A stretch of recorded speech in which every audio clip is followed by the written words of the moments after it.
Let's get straight to that exclusive interaction with JSW Energy's Joint MD and CEO Prashant Jain.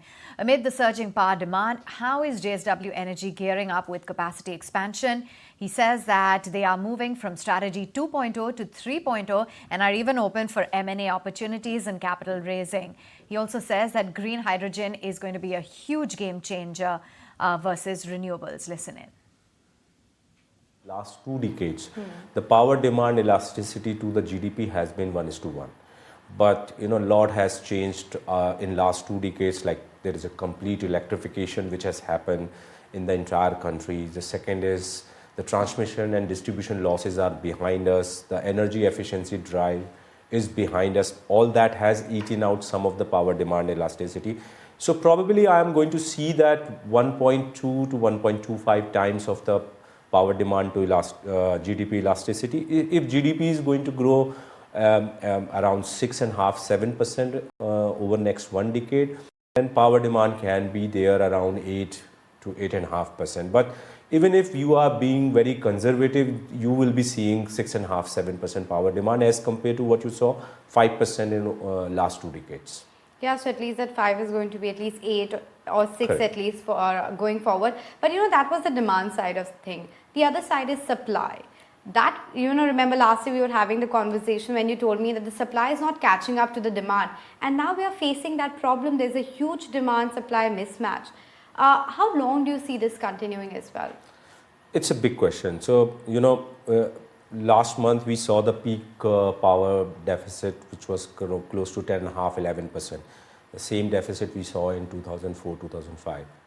But remember 2004–2005, our grid was around 75 gigawatt, today 200 gigawatt. So the same percentage of the power deficit at 200 gigawatt, you're talking about 20 gigawatt. It's a meaningful thing. India is facing 2 challenges. One is energy transition, second is incremental demand. India is the 3rd largest power market in the world, but the fastest growing in the world. Now, if you are talking about even 7–8% demand growth, you're talking about 17–18 gigawatt, and if you want to meet that by fossil fuel or a balance of thermal plus renewable, we're looking at a huge capital investment which has not happened in this particular sector. So it's a big challenge now. On top of it, you are talking about energy transition. Yeah. Now, large corporates, they want to move away from fossil fuel to renewable energy. Second is India is also having set a net zero target. There are the large refinery complexes, industrial complexes who want to set up more and more incremental capacity. All that put together is creating a big challenge in front of us.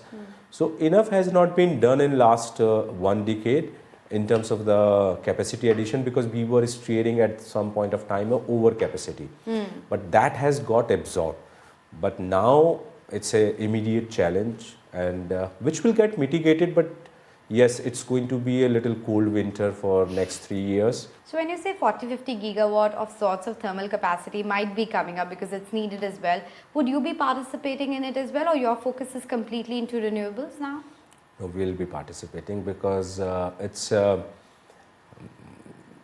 like water, wherever a little bit of more better profits, we would like to be there.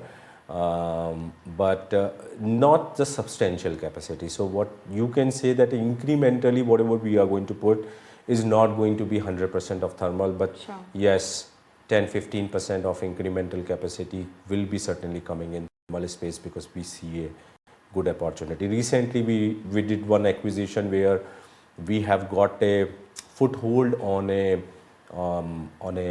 pithead plant in the Odisha, Yeah. where we are located at the mine where fuel prices are going to be the lowest in the country, and this is a 700 megawatt plant. So this could be an anchor at this location itself. We can add 2–3,000–4,000 megawatt of the thermal capacity without any hesitation, with a lot of land and water and everything available, infrastructure available to us. And then coal price will be the lowest in the country at that particular location. The another piece I see is a thermal power plant where we are having in Rajasthan, which is based on lignite. There is enough lignite is available to double that capacity in time to come. And incidentally, in the last budget session, government of Rajasthan has also talked about that they would like to develop that capacity. The demand is growing. So these are the two places where I see the opportunity. Are you looking at getting into a lot of backward integration as well? Because with solar, we have seen that you're doing the wafer and the manufacturing cell, etc. Even for this battery, are you looking at doing the backward integration and setting up a battery manufacturing unit at all? Not really, but yes, JSW Group is having ambition in terms of EV, and in case that is fructifying at some point of time, I see there could be a synergy for the JSW Energy to look at battery manufacturing facility, which will be primarily on the basis of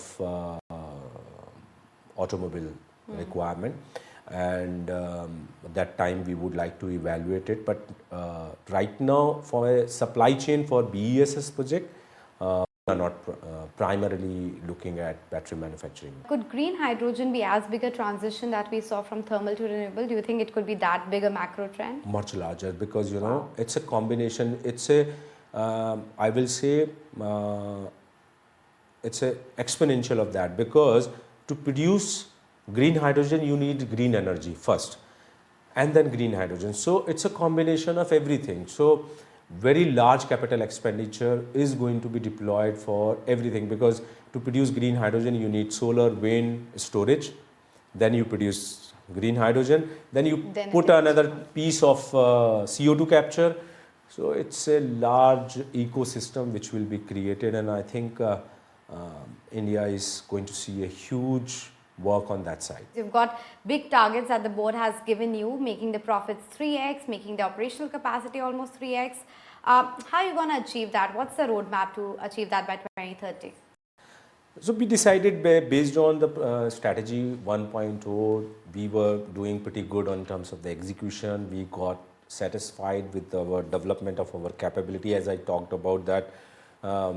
Team worked really very hard, and we realized the size of opportunity is also improving, because not enough execution is being done on the ground by most of the other players. So we realized that we are generating more cash and we can capture a little more.